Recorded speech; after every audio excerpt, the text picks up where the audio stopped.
पूरी दुनिया में शायद ही कोई ऐसा देवता हो जो एक ही समय में विनाश भी हो और शांति भी, जो श्मशान में भी बैठता हो और ध्यान की सबसे ऊंची अवस्था का प्रतीक भी हो, जिसके गले में सांप है, शरीर पर भस्म है, लेकिन फिर भी उसे महादेव कहा जाता है। लेकिन असली सवाल है, क्या शिव सिर्फ एक देवता है या फिर इस पूरे ब्रह्मांड का सबसे बड़ा रहस्य? पार्ट 1, शिव का अर्थ क्या है? शिव शब्द का अर्थ होता है जो नहीं है, यानी शून्य, वो अवस्था जहां सब कुछ खत्म भी हो जाता है और सब कुछ जन्म भी लेता है।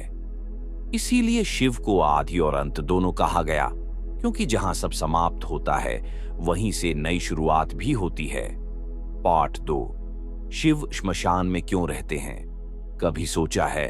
बाकी देवताओं के महल होते हैं, लेकिन शिव श्मशान में क्यों रहते हैं? क्योंकि शिव उस सत्य का प्रतीक है जिससे इंसान सबसे ज्यादा डरता है, मृत्यु। श्मशान वो जगह है जहां इंसान का घमंड, पैसा, नाम सब खत्म हो जाता है और शिव वहीं बैठकर बताते हैं कि जिस चीज को तुम मैं समझते हो वो हमेशा के लिए नहीं है। पार्ट 3, शिव की तीसरी आंख का रहस्य। शिव की तीसरी आंख सिर्फ शक्ति नहीं है, वो चेतना का प्रतीक है। कहते हैं जब ये आंख खुलती है तो झूठ, भ्रम और अज्ञान जलकर खत्म हो जाते हैं। तीसरी आंख का मतलब है वो देख पाना जो सामान्य आंखें कभी नहीं देख सकती। इसीलिए ध्यान में आंखें बंद की जाती हैं ताकि इंसान बाहर की दुनिया नहीं, अंदर की दुनिया देख सके। पार्ट 4, शिव हमेशा ध्यान में क्यों रहते हैं? शिव को हमेशा गहरे ध्यान में दिखाया जाता है, क्योंकि ध्यान सिर्फ शांति नहीं देता, ध्यान इंसान को उसकी असली पहचान दिखाता है। पुराने योगियों के अनुसार जब इंसान पूरी तरह शांत हो जाता है तब उसके अंदर की ऊर्जा जागने लगती है, और शायद इसी वजह से आज भी हिमालय में ऐसे साधु मौजूद हैं जो सालों तक ध्यान में बैठे रहते हैं। पार्ट 5, शिव का तांडव क्या है?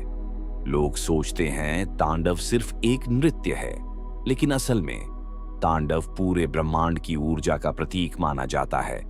निर्माण और विनाश दोनों एक साथ, क्योंकि इस दुनिया में कुछ नया बनने से पहले पुराने का टूटना जरूरी होता है।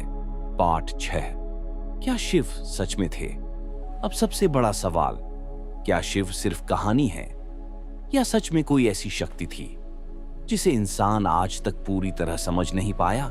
कुछ लोग शिव को देवता मानते हैं, कुछ उन्हें पहली चेतना, और कुछ लोग उन्हें सिर्फ ऊर्जा कहते हैं। लेकिन एक बात आज भी रहस्य है, हजारों साल बाद भी दुनिया बदल गई, विज्ञान बदल गया, लेकिन शिव का आकर्षण कभी खत्म नहीं हुआ।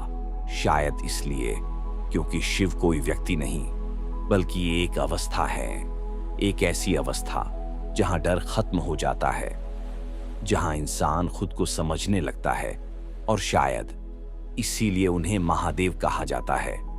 अगर आप शिव के और रहस्य जानना चाहते हो तो इस चैनल को अभी सब्सक्राइब करो, क्योंकि अगली वीडियो में हम जानेंगे क्या कैलाश पर्वत सच में साधारण जगह नहीं है।